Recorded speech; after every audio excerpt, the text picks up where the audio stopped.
Genesis never built the GV70 Electric. That choice explains almost everything. Underneath, it is still a gas car.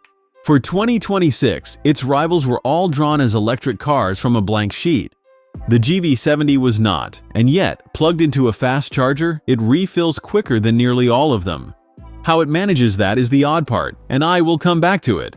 If you are shopping this class, subscribe, because the shortcut Genesis took changes what you should buy. Because it kept the gas car's bones, it kept its proportions, and it never looks like an experiment. No stubby nose, no oddly tall roof, none of the small tells that mark a ground-up electric SUV. Instead, you get a long hood, a low fastback tail, and the two thin light bars Genesis puts on everything. What is missing tells you more. There are no exhaust tips back here, and no badge shouting about the battery. Just the name, spelled out across the tailgate. Genesis is selling restraint here, and in this class that is rare. So here is the trick. The battery runs at 800 volts, the same architecture as cars costing far more. Higher voltage means less heat and less current, so the pack can swallow serious power without ever cooking itself.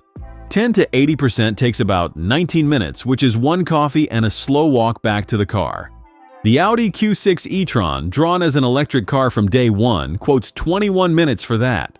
The converted car wins the only charging number that costs you time. It also charges properly on older 400-volt chargers because the motor itself steps that voltage up for you. No extra hardware, no adapter, no hunting for a plug.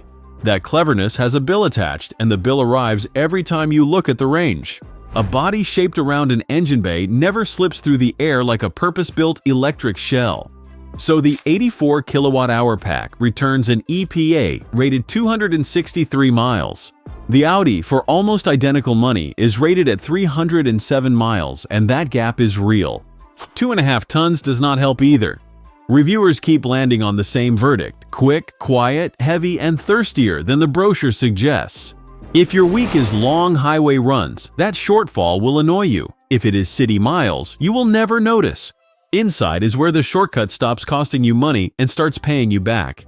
Because Genesis was not rebuilding a cabin around a battery, it built the best one it could. And it is a lovely place to sit. A single 27-inch screen curves across the dash, cluster, and navigation under one sheet of glass, with no seam between them.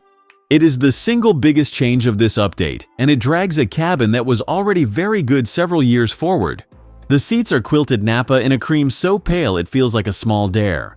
Ambient light runs the whole dash in a violet that somehow reads expensive rather than cheap. The software is quick, the menus are shallow, and wireless Apple CarPlay is standard across the range. Then your hand finds the center console. The gear dial and the buttons around it feel plasticky in a car this expensive.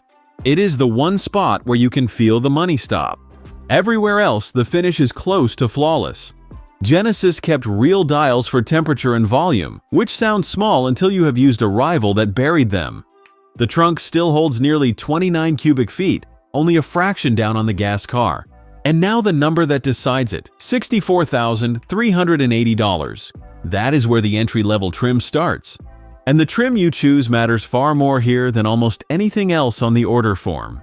All three share the same battery and the same 483 horsepower, but not the same range. So walk past advanced. Its extra money puts you on bigger wheels and takes 20 miles of range away for the privilege. Buy the base because nothing important is missing, or jump to Prestige for the quilted Nappa and the suede headliner.